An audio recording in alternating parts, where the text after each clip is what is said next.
ये क्लास बहुत ही इंपॉर्टेंट होने वाली है क्योंकि ये हमारी कंटेंट की पहली क्लास है दोस्तों, और कहीं ना कहीं बहुत ही इंपॉर्टेंट टॉपिक है और आपके और मेरे बीच की एक अंडरस्टैंडिंग को बिल्डअप करने वाली क्लास है दोस्तों। जब भी मैं कोई टॉपिक स्टार्ट करूंगा, हम जब भी कोई क्लास स्टार्ट करेंगे, हम 3 अलग अलग पैरामीटर में बात जरूर करेंगे। सर मैं रोज 30 मिनट रीजनिंग पढ़ूंगा, ज़्यादा पढ़ना नहीं है दोस्त, ज़्यादा पढ़ना है ही नहीं, प्रेशर नहीं लेना है यहाँ पे। सर मैं 30 मिनट रीजनिंग पढ़ूंगा पर डे, तो मुझे सिर्फ आपसे 30 मिनट चाहिए दोस्तों। पहले तो निगेटिव मार्किंग नहीं होती थी, तो एक हैक था, एक निगेटिव मार्किंग लिए ट्रिक थी, वो फॉलो करवा देते थे। लेकिन अभी निगेटिव मार्किंग है पिछले कुछ सालों से, तो इस चीज़ को देखना पड़ता है। Hello my dear student and future designers, welcome back to all of you an amazing platform of physics वाला design and art. Myself Amardeep Shrivastava and I am your aptitude and reasoning educator. दोस्तों last session में हमने सारी चीज़ों को देखा, orientational programme में हमने देखा कौन कौन सी सिलेबस हैं, कौन कौन से टॉपिक हैं, क्या एलिजिबिलिटी है, सारी चीज़ों को बहुत डिटेल में हमने लास्ट ओरिएंटेशन क्लास में दोस्तों डिस्कस किया था। आज की क्लास से, आज के सेशन से बच्चों, अब हम लोग अपना कंटेंट स्टार्ट करने जा रहे हैं। ओके, अब हम टॉपिक स्टार्ट करने जा रहे हैं। पेपर में जो चीज़ें आएंगी उनको कवर करने जा रहे हैं दोस्तों। ये क्लास बहुत ही इंपॉर्टेंट होने वाली है क्योंकि ये हमारी कंटेंट की पहली क्लास है दोस्तों, और कहीं ना कहीं बहुत ही इंपॉर्टेंट टॉपिक है और आपकी और मेरे बीच की एक अंडरस्टैंडिंग को बिल्डअप करने वाली क्लास है दोस्तों। हमेशा एक टीचर और स्टूडेंट के बीच एक कम्युनिकेशन बिल्डअप जरूर होना चाहिए, ताकि आपको मैं अच्छे से सारी चीज़ें बता सकूँ, आपकी प्रॉब्लम समझ सकूँ, और आपके अगर कोई डाउट्स हैं, आपको कुछ पूछना है तो आप मुझसे बिल्कुल ईजिली पूछ सकें दोस्तों। आज का जो हमारा टॉपिक है, जैसा हम जानते हैं हमारे पेपर में रीजनिंग भी आती है और मैथमेटिक्स भी आती है। आज की सेशन में, आज हमारी पहली क्लास है, हमने रीजनिंग का टॉपिक रखा है, और दोस्तों रीजनिंग में वर्बल रीजनिंग से हमने पहला टॉपिक सेलेक्ट किया है, और टॉपिक का नाम है लॉजिकल वेन डायग्राम, जैसा कि आपको यहाँ पे दिख रहा होगा, लॉजिकल वेन डायग्राम। पहले मैं आपको इसको टॉपिक अभी और हम डिटेल में आगे देखेंगे दोस्तों। जब भी मैं कोई टॉपिक स्टार्ट करूंगा, हम जब भी कोई क्लास स्टार्ट करेंगे, हम 3 अलग अलग पैरामीटर में बात जरूर करेंगे। सर टॉपिक है, कोर्स का पार्ट है, सब सही है, पढ़ना है, मुझे पता है, लेकिन क्या उस टॉपिक की यूटिलिटी कितनी है, पेपर में उससे कितने क्वेश्चंस आते हैं सर, साथ ही साथ उसकी डिफ़िकल्टी क्या है। कोई चीज़ आसान है तो हम उस पॉइंट ऑफ व्यू से, उस डायरेक्शन में अपनी एनर्जी इनपुट करेंगे। कोई बहुत टफ टॉपिक होने वाला है, भाई बहुत टफ है, प्रॉब्लम होगी, तो उस हिसाब से अपनी एनर्जी इनपुट करेंगे। थर्ड चीज़, सर कितने टाइप्स के क्वेश्चन आते हैं। जब भी हम कोई टॉपिक स्टार्ट करेंगे, पूरे रीजनिंग में और पूरे मैथमेटिक्स में ये चीज़ हमेशा हर जगह आपको दिखेगी बेटा, हम डिफरेंट टाइप्स में टॉपिक को डिवाइड करके पढ़ते हैं, पढ़ाते हैं, जिससे मेरे बच्चे को पता हो कि इस टॉपिक में इतने टाइप्स के क्वेश्चन हैं। ये मैंने कर लिया है, टॉपिक का 60-70% पोर्शन मेरा कवर है, इतना बाकी है। कहीं ना कहीं आपको एक बेटर क्लासिफिकेशन मिलता है, आपको एक बेटर टॉपिक से अटैचमेंट होता है। सो इस टॉपिक के कितने क्वेश्चन से, कितने टाइप के क्वेश्चन आते हैं, ये हम आगे अभी सेशन में देखेंगे। सो दोस्तों topic number 1 logical Venn diagram. Verbal reasoning से आप निफ्ट की प्रिपरेशन कर रहे हो, आप एनआईडी की प्रिपरेशन कर रहे हो, आप यूसीड की प्रिपरेशन कर रहे हो, या आप आर्क में नाटा की प्रिपरेशन कर रहे हो, हर जगह दोस्तों इससे क्वेश्चन आपको पेपर में देखने को मिलते हैं। चलिए आगे बढ़ते हैं। जैसा कि मैंने पहले बताया अबाउट द टॉपिक, सर है क्या ये लॉजिकल वेन डायग्राम, होता क्या है इसमें, कैसे क्वेश्चंस आते हैं, मैं तो पहली बार नाम सुन रहा हूँ, तो कैसे करेंगे। आइए पहले एक बार उसे देखते हैं, है क्या लॉजिकल वेन डायग्राम। बच्चों वेन डायग्राम किसी भी ऑब्जेक्ट्स का, किसी भी सिचुएशन का एक मिनिमम ओवरलैपिंग सर्कुलर रिप्रेजेंटेशन होता है। मैं अभी और आपको डिटेल में सरल शब्दों में बताऊंगा। मतलब इस टॉपिक में हम किसी भी सिचुएशन पे, किसी भी ऑब्जेक्ट्स के बीच जो मिनिमम कंडीशंस हो सकती है, मिनिमम उनका ओवरलैपिंग डायग्राम हो सकता है, वो हम लोग डेवलप करने की कोशिश करते हैं। जैसा कि यहाँ पे आपको दिख रहा है, A Venn diagram is a diagram that show the relationship between, दोस्तों यहाँ पे ध्यान दीजिएगा, रिलेशनशिप, उनके बीच जो कॉमन रिलेशनशिप होती है उसका between among a finite collection of sets. अलग अलग ऑब्जेक्ट्स के जो अलग अलग सेट्स हैं, उनका जो रिलेशनशिप है उसको ये शो करता है। ओके, और ठीक है, relationship in the statistical probability logic and more. ये रिलेशनशिप किन किन पॉइंट्स डिपेंड करती हैं, ये उनके रिलेशनशिप पे डिपेंड करती हैं, वो उनके पॉसिबिलिटीज़ पे डिपेंड करते हैं, उनके लॉजिक पे, या लॉजिक क्या है, और हमें उन चीज़ों को भी इसमें दिखाने की ज़रूरत पड़ती है बेटा जो गिवन नहीं है। जैसे आपको कोई 2 सिचुएशन दी गई, ए एंड बी, तो ए और बी में जो चीज़ें गिवन है वो तो आप शो करोगे ही करोगे दोस्तों, वो तो आपका वेन डायग्राम कहीं ना कहीं मैनेज कर ही रहा होगा, लेकिन आपको उन चीज़ों को भी शो करने की ज़रूरत पड़ती है जो कि नहीं गिवन है। ओके, आगे बढ़ते हैं। जैसे मैंने बोला था, हम 3 फैक्टर पे बात करते हैं। Factor number 1 level of difficulty, कैसे क्वेश्चंस आते हैं, इजी क्वेश्चंस हैं, बहुत इजी क्वेश्चन हैं दोस्तों, बहुत ही इजी टॉपिक होने वाला है। पढ़ाने के बाद आपको कहीं डाउट नहीं आएगा, और जितने क्वेश्चन बोलूँगा उतने क्वेश्चन से प्रैक्टिस कर लेना दोस्त। देखिए, हमें नज़र रखनी है ऊपर लक्ष्य पे, हमारी नज़र होगी ऊपर बेटा अपने एम पे, लेकिन हमारे स्टेप हमेशा छोटे छोटे ही होंगे, क्योंकि हम कूदने की कोशिश करेंगे तो गिरेंगे, चोट खाएंगे और एनर्जी बहुत ज़्यादा वेस्ट होगी। तो धीरे धीरे एक स्टेप लेके जाना है। तो आज उनमें से पहला स्टेप हम लेने जा रहे हैं लॉजिकल वेन डायग्राम के रूप में, जिसका एक क्वेश्चन आपको पेपर में 100% मिलने वाला है। Level of difficulty easy. Next question, ज़्यादातर पेपर में हमेशा इसका सिंगल क्वेश्चन आता ही आता है। आप यूसीड के पेपर, जब हम पेपर एनालिसिस पे जाएंगे आप देखिएगा, यूसीड है, एनआईडी है, निफ्ट है, सारे पेपर में इसका एक सिंगल क्वेश्चन हमेशा देखा गया है, पाया गया है। Next type of question, 2 type. कोई भी बुक कहीं से आप पढ़ लीजिए, कहीं से पढ़ लीजिए दोस्तों, ये मेरा आपको चैलेंज है। इस टॉपिक में 2 डिफरेंट टाइप्स के अलावा तीसरा क्वेश्चन नहीं दिखेगा। 2 तरह के क्वेश्चंस आते हैं, दोनों क्वेश्चन में मैं आपको मास्टर बनाने के लिए यहाँ हूँ। मुझे सिर्फ आपसे एक चीज़ चाहिए, डिसिप्लिन। सर मैं रोज़ 30 मिनट रीजनिंग पढ़ूंगा, ज़्यादा पढ़ना नहीं है दोस्त, ज़्यादा पढ़ना है ही नहीं, प्रेशर नहीं लेना है यहाँ पे। सर मैं 30 मिनट रीजनिंग पढ़ूंगा पर डे, तो मुझे सिर्फ आपसे 30 मिनट चाहिए। और कैसे डिटेल में हम पढ़ते हैं, कैसे हम अपने कॉन्फिडेंस को बढ़ाते हैं, इसके लिए मैंने लास्ट क्लास में आपको एक बहुत बेहतरीन अपने स्टूडेंट का एक्सपीरियंस शेयर कर रखा है। वो दोस्तों आप लोगों के लिए एक तरह से आप मैजिक की तरह उसे डील मान के चलिएगा, वो बहुत हेल्प करता है। So we have 2 different types of question. माने टॉपिक ईजी है, ठीक है, सारे एग्जाम में एक क्वेश्चन आने वाला है, तो एक स्टेप कहीं ना कहीं हम आगे बढ़ने जा रहे हैं। और 2 टाइप के क्वेश्चन हैं। इस टॉपिक का पूरा यूनिवर्स आपके सामने क्लियर हो रखा है, ठीक है। चलिए अब स्टार्ट करते हैं। ये तो बेसिक सी बातें हो गई। कुछ ऐसे शेप्स हम बनाते हैं, अलग अलग सर्कुलर रिप्रेजेंटेशन देते हैं। हाँ, टाइप 1 जैसा मैंने आपको बताया 2 टाइप्स के क्वेश्चन मिलने वाले हैं भाई। तो टाइप नंबर 1 क्या है, आइए उसे देखते हैं। Type 1, formation of diagram based on common logic.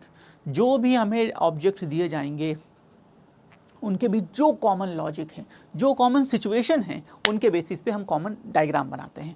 दोस्तों यहाँ तक मुझे उम्मीद है आपको सारे पॉइंट्स क्लियर होंगे, सारी चीज़ बहुत ईजिली अच्छे से समझ में आ रही होगी। कुछ भी डाउट हो, कुछ भी ना समझ में आए, टॉपिक से रिलेटेड कुछ भी डाउट हो, तुरंत कॉमेंट करिएगा दोस्तों। 100% उसको आगे आने वाले अपकमिंग वीडियो में हम बिल्कुल उसे एड्रेस करेंगे। चलिए अब देखते हैं, कुछ क्वेश्चन मैं आपको कराता हूँ। नंबर 1, पहले आप दोस्तों कुछ मैं आपके सामने एग्जांपल रखता हूं, उन एग्जांपल से आपको पहले टॉपिक का क्वेश्चंस के फॉर्मेशन कैसे होते हैं थोड़ा सा समझने में हेल्प होगी। जैसे एग्जांपल नंबर 1 रख दिया, hours, minute, second. Question number 1 थोड़ा इजी क्वेश्चन दे रहा हूं ताकि आप पहले टॉपिक से अटैच हो सकें, कहीं ना कहीं टॉपिक के साथ रिलेट कर सकें। आवर्स, मिनट, सेकेंड, इसका circular representation, Venn diagram representation देना है। सर कुछ समझ में नहीं आ रहा है, क्या करूं? परेशान ना हो, बताता हूं, देखो कैसे होगा। Hours, minute and second. अब सबसे पहले सोचते हैं बच्चों, इस पॉइंट को बहुत ध्यान से देखिएगा। इस क्वेश्चन का यूनिवर्स क्या है? हर क्वेश्चन का अलग यूनिवर्स होगा। इस क्वेश्चन का यूनिवर्स क्या है? तो इस क्वेश्चन का यूनिवर्स क्या होने वाला है? टाइम होने वाला है। हमें आवर्स की बात की गई, हमें मिनट की गई, हमें सेकंड की गई है, ठीक है। तो इन सारे यूनिवर्स में सबसे बड़ा क्या है?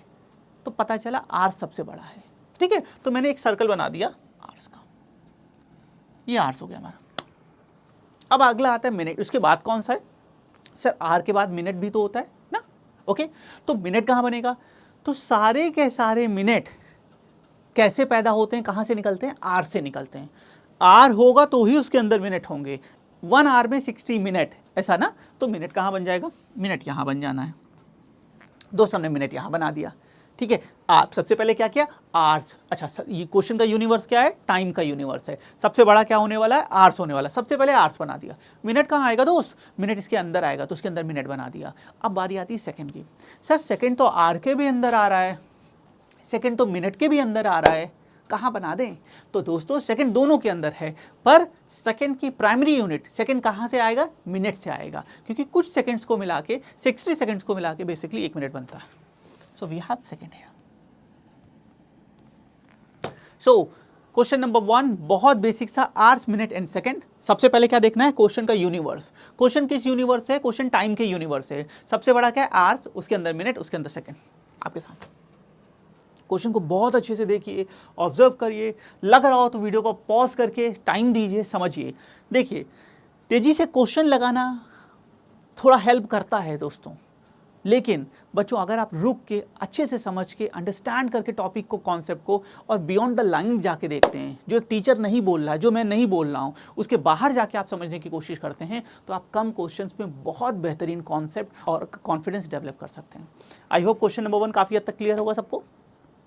आगे बढ़ता हूँ दोस्तों, एक और एग्जाम्पल देता हूँ। नंबर 2 देखिएगा, पहला हमने देख लिया, ठीक है। अब एक और देखते हैं, अगला। तो अब थोड़ी सी डिफिकल्टी नहीं, अभी इजी करा देता हूँ, एक दो इजी और देख लेते हैं। जैसे इंग्लिश, हिंदी, लैंग्वेजेज बोला गया, हिंदी इंग्लिश लैंग्वेज, फटाफट बना दो दोस्त, फटाफट बना दो कॉपी पे, ठीक है, क्योंकि अब तुम लोगों को आ चुका है।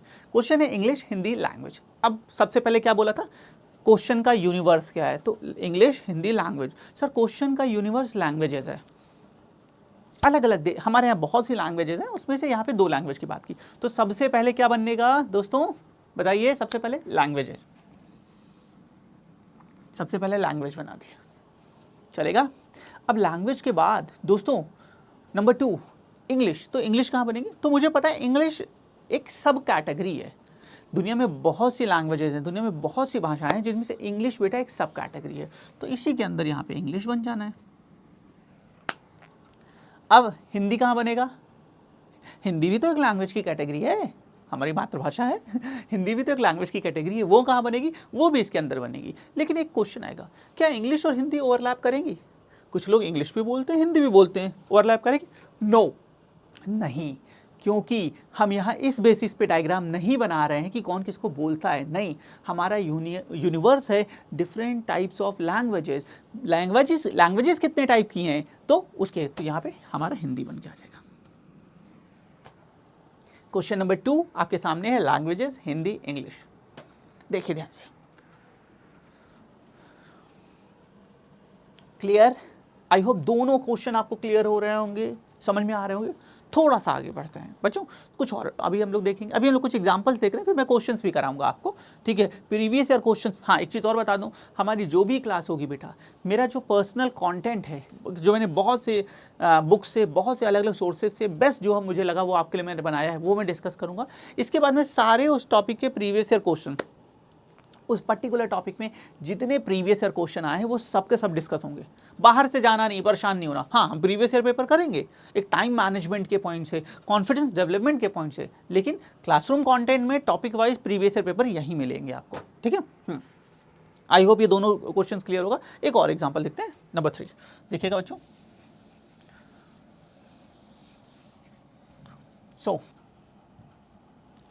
अरे बोर्ड को तो रंगीन रख सकते हैं, लाइफ भले ना हो, लाइफ में रंग ना हो। आइए देखते हैं दोस्तों क्वेश्चन नंबर 3। अब एक और थोड़ा सा मैं डिफिकल्टी बढ़ा रहा हूँ, पिछले 2 क्वेश्चन हमने बहुत बेसिक से देखे, बहुत इजी से देखे, थोड़ी सी मैं डिफिकल्टी बढ़ाने जा रहा हूँ इस क्वेश्चन में। देखिएगा, सन, स्टार, प्लैनेट, ठीक है, सन, स्टार, प्लैनेट। अब थोड़ा सा क्वेश्चन बढ़ा दिया, सन, स्टार, प्लैनेट। सबसे पहले काम क्या, आंख बंद, क्या, यूनिवर्स। सन, स्टार, प्लैनेट, क्या यूनिवर्स आ रहा है सर, कहीं ना कहीं गैलेक्सी की बात हो रही, कहीं ना कहीं यूनिवर्स की बात हो रही है, अंतरिक्ष की बात हो रही है, समझ में आ रहा है? तो सन, स्टार, प्लैनेट। अब सोचना होगा थोड़ा सा, वीडियो को पॉज करके पहले आप डायग्राम बनाएं, क्योंकि जो सेल्फ लर्निंग से जो बेटा हमें चीज़ों को करके जो हमें लर्निंग होती है ना, वो बिलीव करें और कहीं नहीं है। तो सबसे पहले सन, स्टार, तो दुनिया में तो बहुत से स्टार्स हैं, सोचना पड़ेगा। यहाँ पे थोड़ी सी आपकी ज्योग्राफी की नॉलेज लगने वाली है, और मुझे पता है आपने स्कूल्स में ज्योग्राफी की क्लास में बहुत शैतानियाँ की हैं, पढ़ाई नहीं की है, ओके, तो थोड़ी सी ज्योग्राफी की नॉलेज लगने वाली है दोस्तों। सबसे पहले दुनिया में बहुत से स्टार्स हैं, दुनिया में सन एक है, दुनिया में बहुत से स्टार्स हैं पर सन एक है, लेकिन ट्विस्ट है, sun is only a star, सन भी एक स्टार ही है दोस्तों। दुनिया में बहुत से स्टार्स हैं, सन भी एक स्टार है, sun is a kind of star only. And star क्या होते हैं, hot gases balloon, okay. So माने स्टार्स तो बहुत सारे हैं, सन भी एक स्टार ही है। सो हमारा डायग्राम पहले ऐसे बनेगा, दुनिया में बहुत से स्टार्स हैं और सन भी एक स्टार है, माने स्टार का एक बड़ा सर्कल बनेगा जिसमें बहुत सारे छोटे छोटे स्टार्स होंगे, उनमें सन भी एक होगा, because sun is also a star only. ठीक, यहाँ तक क्लियर? मुझे पता है यहाँ तक दिक्कत नहीं होगी, दिक्कत अब अगले स्टेप में आएगी। सर प्लैनेट, नहीं समझ में आ रहा है। ओके कैसे करें तो मैं बताता हूँ बच्चों। वैसे एलिमिनेशन टेक्निक का भी हम लोग कभी कभी इन केसेस में यूज़ करते हैं। आगे मैंने वैसे क्वेश्चंस भी रखे हैं। देखिए दोस्तों, मेरा हमेशा से एम है, मैंने हमेशा अपने एक्सपीरियंस से सीखा है कि बच्चे के सामने हम जो डेटा रखें ना, वो बहुत बहुत कैलकुलेटेड और बहुत रिफाइन होना चाहिए। मैं अपने हर क्वेश्चन को, अपने क्वेश्चन के पूरे सेट ऑफ पैनल में कोशिश करता हूं कि आपके सामने सारी वैरायटीज रख सकूं। जैसे मैंने अभी बोला एलिमिनेशन, हमें एलिमिनेशन से भी बहुत से क्वेश्चंस करने हैं, पर उनका बेस्ट अप्रोच क्या है, इसको समझाने के लिए भी मैंने कुछ क्वेश्चंस आगे की स्लाइड्स में, आगे के कंटेंट में रखा है दोस्तों। सो अब प्लैनेट क्या है, सो प्लैनेट एकदम बाहर बन जाएगा। क्यों? क्योंकि प्लैनेट हॉट गैसियस बलून नहीं है, और अगर हॉट गैसियस बलून होते हैं तो आज ना वीडियो में बना रहा होता ना, आप वीडियो देख सकते थे। ओके सो स्टार्स बहुत सारे हैं, सन भी एक स्टार है, प्लैनेट एक कंप्लीटली डिफरेंट सिचुएशन फॉलो करता है, एक डिफरेंट टाइप की चीज़ होता है, तो वो सेपरेट हो जाएगा। क्लियर? यहाँ तक क्लियर है? एक और एग्जाम्पल देखते हैं थोड़ा अंडरस्टैंडिंग के लिए।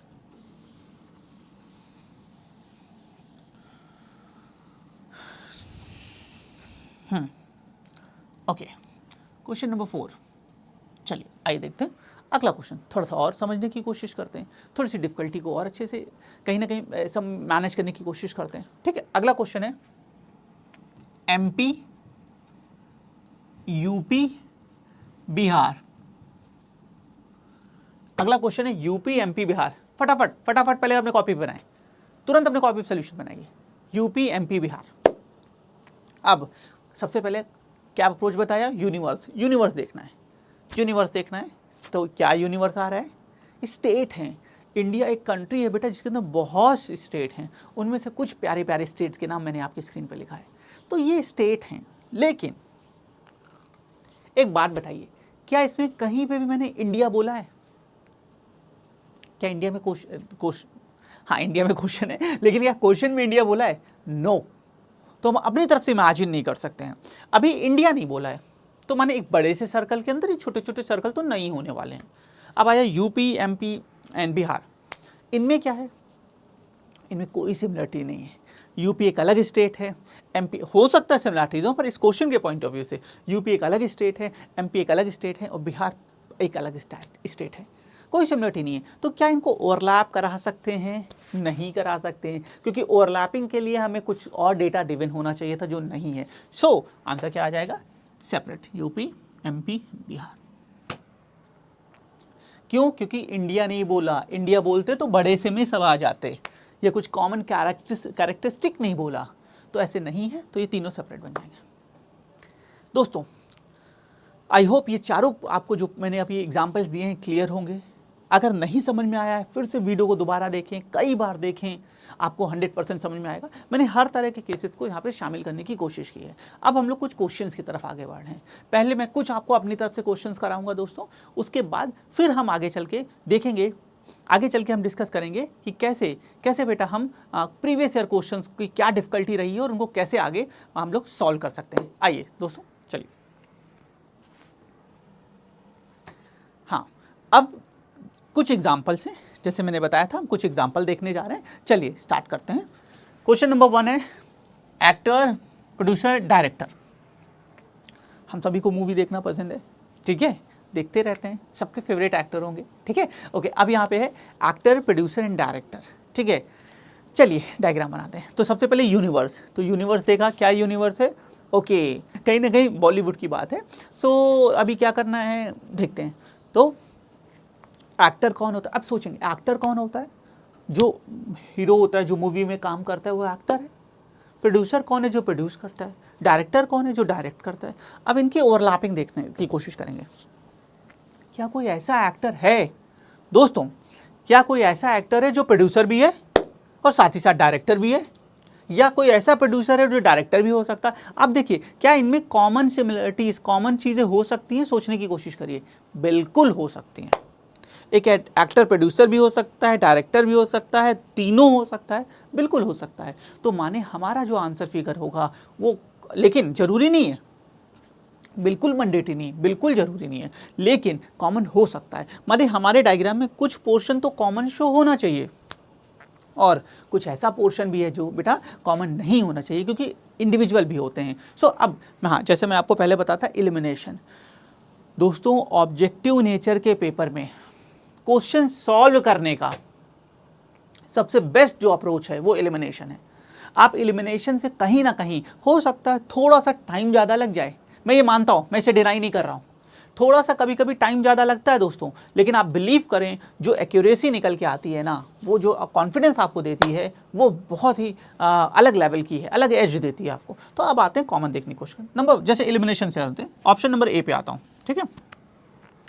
एक्टर, डायरेक्टर, प्रोड्यूसर, यहाँ पे देखते हैं, ये एक के अंदर दूसरा, दूसरे के अंदर दूसरा, माने अगर इसको मैं एक्टर मान लूँ, आप कुछ भी मान सकते हो, एक्टर टोटली प्रोड्यूसर भी होगा, टोटली डायरेक्टर भी होगा, या प्रोड्यूसर टोटली एक्टर और डायरेक्टर होगा ना, ऐसा तो नहीं है। बाउंड कर रहा है डायग्राम, अगर कोई डायग्राम कभी भी बाउंड करे वो अपने आप गलत हो जाएगा। नहीं भाई नहीं, ये पॉसिबल नहीं है, ये चीज़ गलत हो रही है। आगे बढ़ते हैं, नेक्स्ट देखते हैं, अगला नेक्स्ट वाला। चलो इसको मैं होल्ड करता हूँ, मैं और ऑप्शंस, मैं आपको चाहता हूँ कि ज़्यादा से ज़्यादा मैं समझा सकूँ, तो मैं और ऑप्शंस की तरफ आगे बढ़ रहा हूँ और ऑप्शंस आपको समझाने की कोशिश कर रहा हूँ, ठीक है। ऑप्शन नंबर इस पे आते हैं, सी पे। एक बड़े से सर्कल के अंदर दो छोटे छोटे अंक, मान लिया भाई ये है प्रोड्यूसर, ठीक है, पैसे की बात है ना तो इसलिए ये प्रोड्यूसर है, तो इसके अंदर एक्टर आ गया, डायरेक्टर आ गया, कॉमन है। नहीं, माने दुनिया का हर एक्टर प्रोड्यूसर होगा, हर डायरेक्टर प्रोड्यूसर होगा? नो, बिल्कुल भी नहीं, ऐसा बिल्कुल नहीं होता दोस्त, ठीक है। बच्चों हमारा डायग्राम फ्री होना चाहिए, कहीं ना कहीं एक फ्रीडम देना चाहिए, कहीं ना कहीं एक मैक्सिमम कंडीशंस के साथ रिलेट होना चाहिए, ये भी गलत। इस पे आ जाओ, एक्टर, प्रोड्यूसर, डायरेक्टर, गलत। प्रोड्यूसर तो कॉमन हो सकता है एक्टर के साथ, डायरेक्टर तो कॉमन हो सकता है, लेकिन ये तीनों एक साथ कॉमन नहीं हो सकते, नहीं, गलत है, ठीक है। अब मैं इस पे आता हूँ, ठीक है, ये हमारा करेक्ट आंसर है बच्चों, और मैं इसको आपको एक्सप्लेन करने जा रहा हूँ, देखिएगा। एक मिनट।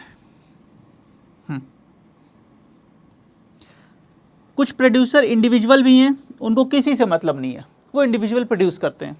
कुछ एक्टर इंडिविजुअल हैं, कुछ डायरेक्टर इंडिविजुअल। अब इनके कॉमन पोर्शन, कुछ प्रोड्यूसर एक्टर होते हैं, ये वाले पोर्शन को मैं कलर बदल रहा हूँ, आप समझ सकें, दिखेगा। कुछ एक्टर डायरेक्टर होते हैं, माने कुछ ऐसे एक्टर भी हैं जो डायरेक्ट भी करते हैं, डायरेक्टर भी होते हैं, हाँ बिल्कुल है, हमारे एग्जांपल्स हैं हमारे बॉलीवुड में। ओके, सेम प्रोड्यूसर ये डायरेक्टर हैं, और ये तीनों का कॉमन पोर्शन, जहाँ मैं ये देखिए पूरा पूरा कलरफुल शेड कर रहा हूँ, दिस वन, माने प्रोड्यूसर एक्टर भी हो सकता है, प्रोड्यूसर डायरेक्टर भी हो सकता है, और प्रोड्यूसर साथ ही साथ प्रोड्यूसर तो होगा ही, वो तो है ही है। ओके, सो ये हमारा डायग्राम है, क्योंकि बच्चों हमारा ये डायग्राम मैक्सिमम कंडीशंस को, मैक्सिमम जोन को रिप्रेजेंट कर रहा है, कनेक्ट कर रहा है। करेक्ट आंसर है ऑप्शन नंबर बी। लेकिन बच्चों ये जो एलिमिनेशन टेक्निक मैंने आपको बताई है, ये हम उस क्वेश्चन में ज़्यादा स्ट्रांगली लगाते हैं, ज़्यादा फोर्सफुली यूज़ करते हैं जो टफ हैं, जो नॉर्मल अप्रोच से हमें नहीं समझ में आ रहे हैं, एक बार क्वेश्चन पढ़ने से हम नहीं समझ पा रहे हैं, हम कंफ्यूज हो रहे हैं, उनमें हम इन क्वेश्चंस को बहुत स्ट्रांगली इनपुट करते हैं। अगर आसान क्वेश्चन से हम इजीली समझ पा रहे हैं, कर पा रहे हैं, तो हम डायरेक्ट जाएं, हम थोड़ा सा इससे बचने की कोशिश भी करें। By the way, question number 1 I hope आपको क्लियर होगा। Move to next. Husband wife family, चलिए husband wife family, sir family की बात आ गई, ठीक है। अब आइए देखते हैं हस्बैंड वाइफ फैमिली, पहले बनाने की कोशिश देखते हैं, एक एक डायग्राम को मैं एक्सप्लेन करूंगा आपको। ओके, यूनिवर्स क्या है भाई, यूनिवर्स देखना है, यूनिवर्स क्या है, फैमिली का यूनिवर्स है, दादाजी, दादी जी, मम्मी, दीदी, बुआ, बहुत सारे रिलेशंस आने वाले हैं। तो दोस्तों आ देखते हैं, नंबर 1 क्या है, फैमिली। हाँ, तो जैसे मैंने बताया यूनिवर्स में क्या है, फैमिली है सबसे बड़ी, तो एक फैमिली बनने जा रही है। अब हस्बैंड एंड वाइफ कहाँ बनेंगे, ये देखने वाली बात है। तो ओके, चलो इस डायग्राम को एक्सप्लेन करता हूँ, देखना। फैमिली, हस्बैंड एंड वाइफ, भाई बहुत गलत है। मैं इस डायग्राम को एक्सप्लेन नहीं कर पाऊंगा, ये डायग्राम तो बहुत ही गलत है। इस डायग्राम का मतलब कैसे सोच सकते हैं ऐसा, इस डायग्राम का मतलब क्या है कि ये तो मेरी फैमिली के लिए तो ये हस्बैंड है, कोई भी बंदा है, मान लो कोई भी A to Z कोई बंदा है, ये मेरी फैमिली का तो हस्बैंड है ही है, साथ ही साथ ये पूरे शहर वालों का हस्बैंड है। पूरे शहर बहुत गलत होने जा रहा है कुछ, ठीक है, ये पूरे शहर वालों का भी हस्बैंड होने जा रहा है ना। इसी तरह ये इधर देखिए, ठीक है, ये मेरी फैमिली की तो मतलब ये बाहर जो डायग्राम निकल रहा फैमिली का, मतलब फैमिली के परे है, ये मेरी फैमिली की तो वाइफ है, पर ये पूरे गाँव के लिए वाइफ है, तो ऐसा तो नहीं होता, होना भी नहीं चाहिए। ओके, सो ये गलत हो जाना है, ठीक है। अब मैं सी पे आता हूँ, अब डायग्राम सी पे, ये उससे ज़्यादा गलत है। फैमिली, हस्बैंड, वाइफ, बीच में ओवरलैपिंग शो कर दी। माने जो मेरा हस्बैंड है ना, मैं अपने ऊपर लेके बता रहा हूँ आपको, जो मेरा हस्बैंड है ना, कोई गलत मत समझिएगा, जो मेरा हस्बैंड है ना वो मेरी वाइफ भी बन जाता है कभी कभी, और जो मेरी वाइफ है वो कभी कभी मेरा हस्बैंड बन जाती है। मतलब पूरी खिचड़ी हो रखी है। नहीं, ऐसा नहीं है, ऐसा नहीं बिल्कुल पॉसिबल है, ये भी गलत है। ठीक है, ये वाले पे आ जाओ। यहाँ तो अलग लेवल का सब कुछ चल रहा है इस वाले डायग्राम में, और ऐसा डायग्राम बच्चे बनाते हैं, वो रिप्रेजेंट बताते हैं, वो बनाते हैं। फैमिली, हस्बैंड, वाइफ, ये क्या है भाई? कॉमन पोर्शन, कॉमन ओवरलैपिंग क्या है ये? किस चीज़ के लिए? माने हम हस्बैंड और वाइफ में कुछ भी ऐसा नहीं है। माने हम, कभी वो मेरी वाइफ है, कभी वो मेरी हस्बैंड है, कभी मेरी वाइफ जो, क्या हो गया मेरे हस्बैंड, कभी जो मेरी वाइफ है वो हस्बैंड की तरह बिहेव करने लगती है, और कभी मैं हस्बैंड होकर वाइफ की तरह बिहेव करने लगता हूँ। पता नहीं, ये मुझे नहीं समझ में आ रहा है। ठीक है, बहुत ही गलत है जो भी है, तो बिल्कुल नहीं पॉसिबल है। ठीक है, अब इस पे आते हैं दोस्त। मैंने क्या बोला था? Treated as a component only. ये एक किसी बहुत बड़े यूनिवर्स के छोटे छोटे छोटे छोटे छोटे से पार्ट होने वाले हैं। सो हमारा डायग्राम कुछ ये आएगा, जैसे ये बना है दोस्तों। Family, then we have husband, and then we have wife. हाँ, हस्बैंड एंड वाइफ क्लोज हैं। हस्बैंड एंड वाइफ हमारी सोसाइटी में हम एक मान के चलते हैं, सिंगल, लेकिन डायग्राम में वो अलग अलग शो होंगे, क्योंकि दोस्तों हम यहाँ कंपोनेंट के तौर पे बात कर रहे हैं, हम कंपोनेंट की बात कर रहे हैं। Okay, so correct answer for the given question option number B. Okay, clear? आगे बढ़ाओ दोस्तों, कोई दिक्कत हो प्लीज़ कमेंट करिएगा। मुझे उम्मीद है यहाँ तक सब कुछ बहुत अच्छे से क्लियर होगा। Okay, next, teacher, parents, guardian. फिर से टीचर, पेरेंट्स, गार्जियन, यूनिवर्स देखते हैं तो पीटीएम की याद आ रही है। डर लग रहा है ना, क्या बोल देंगे सर, क्या बोल देंगी मैम। ओके, मैं एक पीटीएम का किस्सा सुनाता हूँ आपको। जैसे मैंने आपको पहले ओरिएंटेशन में बताया था कि मैं हमेशा बहुत सारे एक्सपीरियंस आपसे शेयर करूँगा। कभी कभी ऐसे हम लोगों के साथ भी हो जाता है, मेरे साथ ये हुआ है कई बार कि एक बार मतलब बहुत अजीब सी सिचुएशन बन गई थी। मैं फिर समझ नहीं पाया इसको कैसे मैनेज करूं। एक पेरेंट्स आए थे बेटा, और बहुत अच्छी बच्ची थी उनकी, और मतलब पढ़ने में, behaviour wise, discipline wise, manners wise सब परफेक्ट कॉम्बिनेशन था। तो पेरेंट्स भी बहुत अच्छे थे, वो आके बैठे थे, और मुझे बेसिकली उनसे कहना था, बहुत अच्छी बच्ची है आपकी, बहुत लकी हैं आप, पिछले 3-4 साल में ऐसी कोई स्टूडेंट नहीं आई है, मुझे ये बोलना था। लेकिन मैं हड़बड़ाहट में था या पता नहीं क्या था, मैंने उन पेरेंट्स से जो बोला है ना, एक पल के लिए वो भी डर गए, सब वहाँ डर गए। हाँ, क्या बोल रहे हैं? मैंने बोला कि बहुत अच्छी बच्ची है आपकी, बहुत पढ़ने में अच्छी है, पिछले 300 साल से ऐसी कोई बच्ची नहीं आई है। तो एक बार वो भी मुझे देखने लगे, मैंने भी सोचा क्या गलत बोल दिया मैंने। तो कभी कभी ऐसा हो जाता है हम लोगों के साथ भी। ओके, तो टीचर, पेरेंट्स, जैसे आप पेरेंट्स मीटिंग में थोड़ा सा डरते हैं ना, कभी कभी हम लोग भी डर जाते हैं। Teacher, parents, guardian. अब आते हैं पीटीएम का सीन, जैसा दिख रहा है, मम्मी की बात है, पापा की बात है, गार्जियन की बात है, बच्चों की बात है, तो कनेक्ट करने की कोशिश करते हैं। दोस्तों, क्या एक टीचर पेरेंट्स होता है किसी का? जवाब है हाँ, होता है। यस, होता है। क्या एक टीचर किसी का गार्जियन होता है? यस, होता है। क्या गार्जियन किसी का टीचर हो सकता है? बिल्कुल हो सकता है सर, होता है, बिल्कुल हो सकता है। क्यों बार बार पूछ रहे हैं? क्लियर ना, कहानी क्लियर? ओवरलैपिंग में चीज़ें चलेंगी। टीचर भी हो सकता है, लेकिन वो गार्जियन और पेरेंट्स भी हो सकता है। माने हमारा शेड कौन सा जाएगा? ये देखो, सेपरेट, एकदम गलत। टीचर किसी का पेरेंट्स नहीं होगा क्या? फैमिली नहीं होगी उसकी, ठीक है? ये गार्जियन के अंदर सब कुछ नहीं, गलत ना? Same this one. Okay, so teacher, parents, guardian, थोड़ा थोड़ा कॉमन भी होगा, थोड़ा थोड़ा सेपरेट भी होगा, और पूरा एक साथ कॉमन भी होगा। So option number C. I hope ये क्वेश्चन क्लियर होगा दोस्तों। आगे बढ़ते हैं, मूव टू नेक्स्ट, अगले क्वेश्चन की तरफ। अभी मैं क्लास के एंड में मैं हमेशा टॉपिक को ओवर करने के बाद उसमें कितने क्वेश्चंस आपको लगाने हैं ये भी आपको एड्रेस करता हूं। तो क्लास के एंड में मैं आपको ये बताऊंगा कि कितने क्वेश्चंस की प्रैक्टिस हमें करनी है, ताकि ये टॉपिक हमारा पूरे तरीके से हम कॉन्फिडेंस हो जाए इस टॉपिक में, और जब पेपर रूम में आप इंटर करें तो आपके मन में हो, यार लॉजिकल वेन डायग्राम के अगर 3 क्वेश्चन आ जाए ना तो मैं मज़ा आ जाएगी। तो ये मुझे ये फील चाहिए आपको, मैं ये कॉन्फिडेंस और ये फीलिंग आपके अंदर डालना चाहता हूँ बेटा, ताकि मेरा बच्चा हर टॉपिक के साथ इस तरह के कॉन्फिडेंस के साथ आगे बढ़े। ओके, चलो ये क्वेश्चन मैं आपको थोड़ी देर बाद करूंगा, याद रखिएगा क्वेश्चन नंबर 4, ठीक है दोस्तों। ये क्वेश्चन मैं आपको थोड़ी देर बाद कराऊंगा, उसका रीजन है, कुछ समझाना है इसमें इसलिए।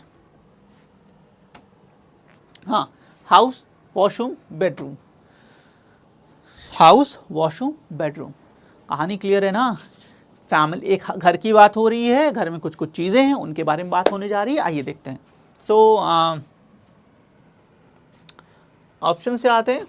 ऑप्शन नंबर ए, हाउस, बेडरूम, वॉशरूम। वही दिक्कत सर, हाउस के अंदर बेडरूम है, हाउस के अंदर वॉशरूम है, पर ये बाहर भी है, माने मेरा जो बेडरूम है वो मेरे घर के अंदर भी है, बाहर भी कहीं मेरा बेडरूम है। मेरा जो वॉशरूम है वो मेरे घर का जो वॉशरूम है वो मेरा वॉशरूम तो ही है, मोहल्ले के 10 लोग और उसे वॉशरूम के तौर पे यूज़ कर रहे हैं, मतलब खुली व्यवस्था है, ओपन हिसाब है। नहीं, गलत, ऐसा नहीं, मतलब घर से बाहर वाली सीन थोड़ा सा कम एक्सप्लेन करा कभी कभी। दोस्तों कभी कभी यहाँ एक चीज़ और आती है, मैं आपको बता दूँ कि कोई चीज़ सही और ज़्यादा सही के बीच में हमें डिसाइड करनी पड़ती है, तो आपको ये चीज़ भी कहीं ना कहीं माइंड में रखने की ज़रूरत है। So move to option number C, bedroom, washroom and we have house. नहीं, गलत, ये कैसे बेडरूम वॉशरूम के साथ कॉमन हो रहा है, बेडरूम वॉशरूम के बाहर है, हाउस के बाहर बेडरूम कहाँ होगा, तो गलत ना। अभी हम हाउस के यूनिवर्स में देख रहे हैं, सिर्फ ध्यान रखिएगा, हाउस, बेडरूम, वॉशरूम। इसको पहले समझते थोड़ा, ये क्या है। ये डायग्राम काफ़ी हद तक सही है। आप कुछ लोग बोलेंगे सर अटैच, आप इसे गलत क्यों बोल रहे हो, हाउस के अंदर है, सही है, अटैच वॉशरूम भी तो होता है। बेटा अटैच वॉशरूम होता है, पर उनकी यूटिलिटी, उनके जो वर्क यूज़ है, उनके जो एक्सपोजर हैं वो सेम नहीं होते हैं। इस डायग्राम का मतलब पता है क्या है, मैं मौका पड़ने पे वॉशरूम को बेडरूम की तरह यूज़ कर लेता हूँ, समझदार ध्यान दे, मैं मौका पड़ने पे बेडरूम को वॉशरूम की तरह यूज़ कर लेता हूँ और वॉशरूम को बेडरूम की तरह यूज़ कर लेता हूँ। मल्टी टैलेंटेड हूँ मैं। नहीं, गलत, गलत दोस्त, क्योंकि इनके यूजेस अलग अलग हैं। अब आते हैं सवाल में, हाउस, बेडरूम, वॉशरूम। एग्जैक्टली हमारे घर में जैसा मुझे पता है बेटा, ये देखिए हाउस है, घर है, उसके अंदर बहुत सारे हमारे घर में बेडरूम हैं, बहुत सारे वॉशरूम हैं, ये सेपरेट हैं। इसी तरह घर में और भी पोर्शंस हैं, बालकनी है और ड्राइंग रूम है, किचन है, तो ये क्या है, ट्रीटेड एज अ कंपोनेंट। दोस्तों ये सब के सब कहीं ना कहीं सिर्फ और सिर्फ कंपोनेंट होने वाले हैं। ये हमारे हाउस के, हमारे इन प्लेसेस के छोटे छोटे कंपोनेंट हैं। तो इस तरह ये हमारा option number B correct. Clear? Okay, आगे बढ़ते हैं। कहीं डाउट हो दोस्तों प्लीज़ बार बार वीडियो देखिएगा, फिर भी ना समझ में आए, कोई इशू लगे, कोई चीज़ ना समझ में आए, कमेंट करिएगा, 100% उसको एड्रेस करूँगा। ठीक है, नेक्स्ट है, हाँ, tennis fan, cricket player and student. Tennis fan, cricket player and student. चलिए देखते हैं, पहले यूनिवर्स देखने की कोशिश करते हैं। स्पोर्ट्स की बात की गई है बहुत सारे स्टूडेंट्स के लिए, तो स्टूडेंट कहीं ना कहीं मेन है। अब उस स्टूडेंट में कुछ टेनिस प्लेयर होंगे, कुछ क्रिकेट फैन होंगे, अलग अलग चीज़ों की बात की गई है, लेकिन मेन है स्टूडेंट। तो डायग्राम डेवलप करने की कोशिश करते हैं। मैंने बना दिया स्टूडेंट। अब टेनिस फैन कहाँ आएंगे, स्टूडेंट के अंदर आएंगे, बाहर आएंगे, या थोड़ा थोड़ा अंदर आएंगे और थोड़ा बाहर आएंगे। दोस्तों जज करिए, टेनिस फैन कौन हो सकता है, स्टूडेंट भी हो सकते हैं, नॉन स्टूडेंट भी हो सकते हैं। माने जो टेनिस फैन आने वाले हैं वो स्टूडेंट से क्या करेंगे, एक्सटर्नल ओवरलैपिंग करने वाले हैं, like this one, tennis fan. Clear, समझ में आ रहा है ना। अब आगे आते हैं, नेक्स्ट है, क्या बोला बेटा, क्रिकेट प्लेयर। दोस्तों क्रिकेट प्लेयर कौन हो सकता है, स्टूडेंट भी हो सकते हैं, नॉन स्टूडेंट भी हो सकते हैं। लेकिन क्या क्रिकेट प्लेयर टेनिस फैन हो सकते हैं? हाँ, मैं क्रिकेट का प्लेयर हूँ, एग्जाम्पल्स है हमारे सामने, मैं क्रिकेट का प्लेयर हूँ, लेकिन मुझे टेनिस बहुत पसंद है, मैं बिल्कुल कोई मैच मिस नहीं करता। तो यहाँ पे भी तो हो सकता है ना overlapping common, like this one. ये क्या आ जाएगा, क्रिकेट प्लेयर। माने एक स्टूडेंट भी रह सकता है, एक स्टूडेंट टेनिस फैन हो सकता है, एक स्टूडेंट क्रिकेट प्लेयर हो सकता है, और इन तीनों का कॉम्बिनेशन भी हो सकता है। माने हम क्रिकेट फैन भी हैं, हम क्रिकेट प्लेयर भी हैं, टेनिस फैन भी हैं, और हम स्टूडेंट भी हैं। सो हमारा एक एक्सटर्नल ओवरलैपिंग का ये डायग्राम बनेगा। Correct answer option A. कोई डाउट? आई होप यहाँ तक सब कुछ क्लियर चल रहा होगा दोस्तों। आगे बढ़ते हैं, move to next question. Okay, वो याद रखना, वो वाला क्वेश्चन अभी पेंडिंग है, कराना है वो। हाँ दोस्तों, अब मैं आपको देखिए काफ़ी क्वेश्चंस हमने देख लिए। एक कहीं ना कहीं आपके सामने एक प्लेटफॉर्म डेवलप हो गया होगा, एक माइंडसेट आपका डेवलप हो गया होगा कि इस टॉपिक के क्वेश्चंस को कैसे अप्रोच करना है। हम और आगे फर्दर प्रैक्टिस करेंगे, लेकिन एक व्यू, एक इनिशियल प्लेटफॉर्म डेवलप करने की मैंने कोशिश की है। अब मैं आपको कुछ प्रीवियस ईयर के क्वेश्चंस कराने जा रहा हूँ, एक आइडिया देने की कोशिश कर रहा हूँ कैसे इसके प्रीवियस ईयर क्वेश्चंस होते हैं। क्वेश्चन नंबर 1, क्रिमिनल जज थीफ, निफ्ट में आया है। National institute of fashion technology में क्वेश्चन पूछा गया है, क्रिमिनल जज एंड थीफ। सोचते कैसे हैं यार? सबसे पहले क्रिमिनल, दुनिया में बहुत से क्रिमिनल हैं, बहुत से तरह तरह के क्राइम होते हैं, बहुत सारे क्राइम होते हैं ना, पर थीफ क्या है? Kind of criminal. चलो एक बार डायग्राम देखते हैं। बनाता हूँ, मैं बनाता हूँ। नंबर 1, क्रिमिनल, दुनिया में बहुत तरीके के, बहुत तरीके के क्राइम हैं बेटा, और thief is a kind of चोर। अब ऐसा तो नहीं कि चोर दे होता है, सर मैं पैदाइशी चोर नहीं था, मैं बचपन से चोरी नहीं करता था, जमाने ने, समाज ने मुझे ना, ये लाइन याद आ रही होगी? नहीं, बिल्कुल नहीं फॉलो होने वाली है। हर चोर क्रिमिनल है बेटा। तो क्रिमिनल, बहुत से क्रिमिनल हो गए, kind, thief is a kind of criminal only. So इसके अंदर मैं बना दूंगा, यहाँ पे थीफ बन जाएगा, ये आ गया। चलेगा दोस्तों? ओके, नेक्स्ट आगे बढ़ते हैं। अब अगला मुद्दा हमारा क्या है? अगला मुद्दा है जज। अब जज क्रिमिनल नहीं होता है, हम जज को किसी क्राइम में नहीं इन्वॉल्व कर सकते। अब कोई एक्सेप्शंस हो सकते हैं, लेकिन यहाँ जज से बेटा किसी एक पर्सन से मतलब नहीं, हम किसी पर्सन का नाम नहीं ले रहे हैं। यहाँ जज से मतलब बेसिकली किससे है? एक इमेज से। तो क्रिमिनल पूरी तरीके से एक अलग चैप्टर है, जज एक अलग है। तो ये सेपरेट हमारा डायग्राम ऐसा बन जाएगा जैसे। ओके, दुनिया में बहुत से क्रिमिनल हैं, जिसमें thief is a kind of criminal और जज इज सेपरेट। तो करेक्ट आंसर कौन सा होना है? Option A. Option A is a correct answer for the given question. देखिए बच्चों, एक चीज़ सीखिए, एक चीज़ समझिए, मैं कैसे सोच रहा हूँ, मैं कैसे इस क्वेश्चंस को आगे की तरफ ले जा रहा हूँ। आप इस स्किल को देखिए, सीखने की कोशिश करिए, ठीक है? ये निफ्ट का पूछा गया क्वेश्चन है। मूव टू नेक्स्ट, अगला देखते हैं। Curd spoon edible things. Curd spoon edible things, universe देखने की कोशिश करेंगे। यूनिवर्स क्या आ रहा है? सर खाने की चीज़ों की बात हो रही है। गलत क्वेश्चन करा दिया सर आपने, वैसे भूख लग रही थी आपने, और ठीक है, खाने की चीज़ों की बात हो रही है। तो आइए देखते हैं दोस्तों। तो सबसे पहले क्या करेंगे? इडेबल थिंग्स, क्योंकि इडेबल थिंग्स माने खाने की चीज़, वो छोटी हो, बड़ी हो, कुछ भी हो, टेस्टी हो, कम टेस्टी हो वो कोई भी चीज़ है वो यहाँ आएगी। तो सबसे पहले क्या बनना है? यहाँ पे हमने बना दिया है इडेबल थिंग्स। अगला है कर्ड। कर्ड कहाँ बनेगा? दही। कर्ड कहाँ होगा? तो कर्ड खाने की चीज़ है, यहाँ बना दो। अब कुछ लोग बोलेंगे सर बालों में भी तो लगाते हैं ये वो, ना ना नहीं, आप कहीं लगा लो, पर वो रहेगी सिर्फ खाने की चीज़ है। ओके, तो यहाँ बन जाएगा। अगला स्पून। सर अब स्पून कहाँ बनाए? अंदर कर दूँ? क्योंकि कर्ड को तो हम स्पून से खा रहे होते हैं, तो अंदर कर देता हूँ ना। कर्ड को आप खा रहे हो, आप स्पून नहीं, चम्मच तो नहीं चबा जा रहे हो ना, कि चम्मच खाए जा रहे हो, थाइनोस हो गए हो, नहीं। तो हमारे पास बिल्कुल स्पून अलग जाएगा, like this one. Edible things के अंदर कर्ड आएगा, स्पून एकदम डिफरेंट है, एकदम अलग है, वो बाहर जाने वाला है। Okay, so correct answer for the given question option number A. सही है ना दोस्त? आगे बढ़ूं? Clear? Okay, move to next. हाँ, अब कुछ क्वेश्चंस एनआईडी के देख लेते हैं। अभी तक हमने जो क्वेश्चन देखा वो कहीं ना कहीं हमारे पास बेटा निफ्ट का था। अब मैं कुछ क्वेश्चन आपको एनआईडी का दिखाता हूँ। थोड़ी सी एनआईडी की डिफिकल्टी हम कह सकते हैं निफ्ट के कंपैरिजन में हमेशा प्लस रहती है। आइए क्वेश्चन देखते हैं बेटा। फुटवेयर, शूज़, चप्पल, बहुत ही सिंपल है। मैंने अभी जो लाइन बोली गलत हो गई, पर मैं झूठा बन गया हूँ तुम्हारे सामने, क्योंकि मैंने बोला कठिन आते हो, ये तो बहुत ही हलवा है। फुटवेयर, चलो जो पैरों में पहने वो फुटवेयर है, ठीक है, पायल की बात नहीं हो रही है, ठीक है। पैरों में जो पहने वो फुटवियर है, ये बना दिया। शूज़ कहाँ बनेंगे भाई? इसके अंदर बन जाएंगे। चप्पल कहाँ बनेगी? इसके अंदर बन जाएगी, ठीक है।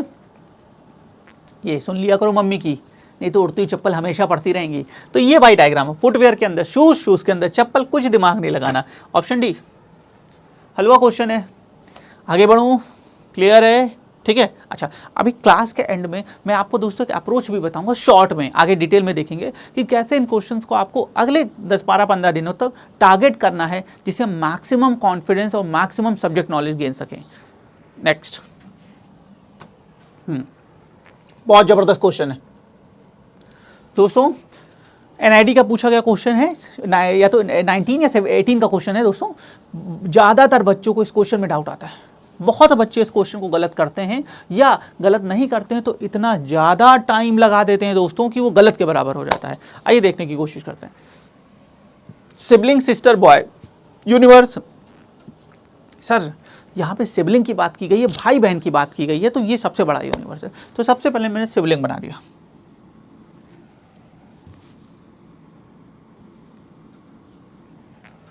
अब सिस्टर, सिबलिंग माने क्या होता है? रियल ब्रदर और सिस्टर, मेरे सगे भाई या सगी बहन।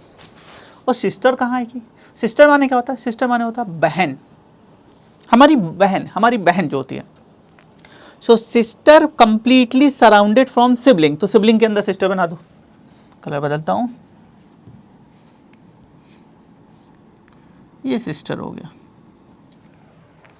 अब बॉय का, यहां अगर ब्रदर बोलता, मान लो अगर इस क्वेश्चन में ब्रदर बोलता तो सिस्टर के जस्ट बगल में आप ब्रदर बना देते, सब कुछ हो जाता। लेकिन यहाँ बॉय बोल दिया, थोड़ा सा उलझा दिया है। सो बॉय माने क्या होता है? लड़का। क्या लड़का किसी का भाई होगा? हो सकता है सर। क्या लड़का जरूरी है किसी का भाई हो? नहीं जरूरी है। माने सिंगल चाइल्ड, ओके, इकलौते लड़के, ठीक है। माने हमें क्या करना है, कुछ लड़के तो किसी के भाई हो सकते हैं, पर ये जरूरी नहीं है कि हर लड़का किसी का भाई हो। माने कुछ बॉयज़ तो सिबलिंग के साथ ओवरलैप करेंगे, लेकिन जरूरी नहीं है कि सारे बॉयज़ सिबलिंग के साथ ओवरलैप करें। Like this one. इसी स्टेप पे, इसी जो मैंने पॉइंट बताया ना, बच्चों को काफ़ी प्रॉब्लम होती है, सर हम ये नहीं समझ पा रहे, नहीं कर पा रहे हैं। तो कभी कभी थोड़े से डिफिकल्ट क्वेश्चन आते हैं, ज़्यादा डिफिकल्ट वैसे नहीं है, आपके सामने। सिबलिंग, सिबलिंग के अंदर सिस्टर, और सिस्टर के जस्ट ओवरलैप करता हुआ बाहर boy. Clear? Okay, next. Okay, एक मिनट, पेंडिंग क्वेश्चन पे आ जाऊं भाई। कहाँ गया ये? छोड़ा था ना इसको पहले, अब रीजन बताता हूं क्यों, और आइए करते हैं। दोस्तों मेरे शब्दों को ध्यान से सुनिएगा, एक मिनट।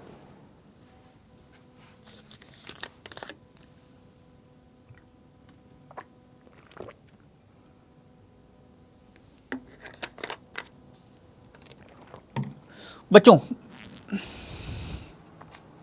कभी कभी कुछ ऐसी सिचुएशंस आ जाती हैं, कुछ ऐसे वर्ड्स आ जाते हैं बच्चों, जिससे हमें उनका मतलब नहीं पता होता। अभी तक आपने जितने क्वेश्चन किए आपको कहीं ये प्रॉब्लम नहीं आई होगी, लेकिन ऐसी सिचुएशन आती है बेटा कि हमें उसका एग्जैक्ट वर्ड नहीं मतलब नहीं पता होता। सर ये है क्या, मुझे पता ही नहीं है, मैं कैसे डायग्राम बनाऊं? उस सिचुएशन में आपको मैं ब्रह्मास्त्र देने जा रहा हूँ। उस सिचुएशन में हम कैसे क्वेश्चन को करते हैं, कैसे क्वेश्चन को अप्रोच करते हैं, ये मैं आपको बताने जा रहा हूँ। देखिएगा, प्रॉफिट, डिविडेंड, बोनस। प्रॉफिट की बात की, बोनस की बात की, डिविडेंड की बात की। ये कुछ कुछ पता है, पर डिविडेंड कहीं ना कहीं नहीं पता होगा। मैं कॉमर्स वालों से हाथ जोड़ रहा हूँ आपको सब पता है, बट मैं अदर स्ट्रीम के बच्चों से कह रहा हूँ, कहीं ना कहीं आपको डिविडेंड नहीं पता होगा। दोस्तों इस तरह के क्वेश्चंस में कैसे अप्रोच करना है जरा देखिएगा। सबसे पहले जो चीज़ पता है उस पर आइए। तो सर प्रॉफिट और बोनस पता है। प्रॉफिट क्या होता है? फायदा। बेनिफिट होता है ना, प्रॉफिट क्या होता है? बेनिफिट होता है। प्रॉफिट होता है, लाभ होता है। तो सबसे पहले क्या, मुझे फायदा पता है, मुझे बचपन से सिखाया गया भाई ऐसा काम करो जिसमें फायदा हो, बेनिफिट हो, ठीक है। तो सबसे पहले मैंने एक सर्कल बना दिया प्रॉफिट का। ओके, अब अगला आता है बोनस। दोस्तों बोनस क्या होता है? What is bonus? So bonus company दे, जो अभी नॉलेज है उसके बेसिस पे करना है। बोनस कंपनी देती है, स्टाफ को देती है। कब देती है? होली दीपावली पे देती है सर भाई, ठीक है। प्रॉफिट में देती है, लॉस में देती है? सोचो, कोई कंपनी अपने स्टाफ को प्रॉफिट में बोनस देगी या लॉस में? सर लॉस में तो सैलरी दे ले, बड़ी बात है, बोनस की तो बात ही नहीं उठती है, मतलब ज़रूर प्रॉफिट में देगी। माने बोनस एक एडिशनल अमाउंट है जो इनकरेजमेंट के तौर पे फेस्टिवल्स में या किसी भी सिचुएशन पे कंपनी अपने स्टाफ को देती है, but only in case of profit. तो बोनस यहाँ गया, ठीक। अब आते हैं डिविडेंड। यहाँ तक पता था बच्चों, यहाँ तक हम बहुत सारी चीज़ों से अवेयर थे, हमें सारी चीज़ें पता थी, दिक्कत नहीं थी। दिक्कत अब आने वाली है, dividend. What is dividend? Dividend क्या होता है? तो जरा सुनना, थोड़ा थोड़ा कभी कभी ऐसी सिचुएशंस आती हैं, तो इस कारण से मैं आपको बता रहा हूँ। अच्छा, इसके बेसिस पे हम कुछ ऑप्शंस को एलिमिनेट कर पाए हैं क्या? सर ये हटा दो, सर ये हटा दो, सर ये दो ऑप्शंस तो हमने एलिमिनेट कर लिए। भाई हमें ये भी तो देखना सीखना है ना, एलिमिनेशन। मैं बी और डी में कंफ्यूज हूँ दोस्तों। पहले तो नेगेटिव मार्किंग नहीं होती थी, तो एक हैक था, एक नेगेटिव मार्किंग लिए एक ट्रिक थी, वो फॉलो करवा देते थे। लेकिन अभी नेगेटिव मार्किंग है पिछले कुछ सालों से, तो इस चीज़ को देखना पड़ता है। अब आते हैं डिविडेंड। तो बच्चों, शायद आपने शेयर मार्केट का नाम सुना हो। जब कभी कोई व्यक्ति बेटा शेयर मार्केट में शेयर खरीदता है, तो उस शेयर, हर शेयर कुछ कुछ समय पे अपनी कंपनी का जब रिजल्ट देते हैं, तो अपने जो शेयर होल्डर होते हैं उनको मोटिवेशन के तौर पे, उनको इनकरेजमेंट के तौर पे कुछ कुछ पैसा देते हैं, जिसको डिविडेंड कहलाता है। कंपनी स्टाफ को पैसा देगी, बोनस कहलाएगा। कंपनी शेयर होल्डर को पैसा देगी, डिविडेंड कहलाएगा। सिमिलर, लेकिन ये डिविडेंड देती कब है कंपनी? प्रॉफिट में या लॉस में? तो वही चीज़ कि प्रॉफिट में ही देगी,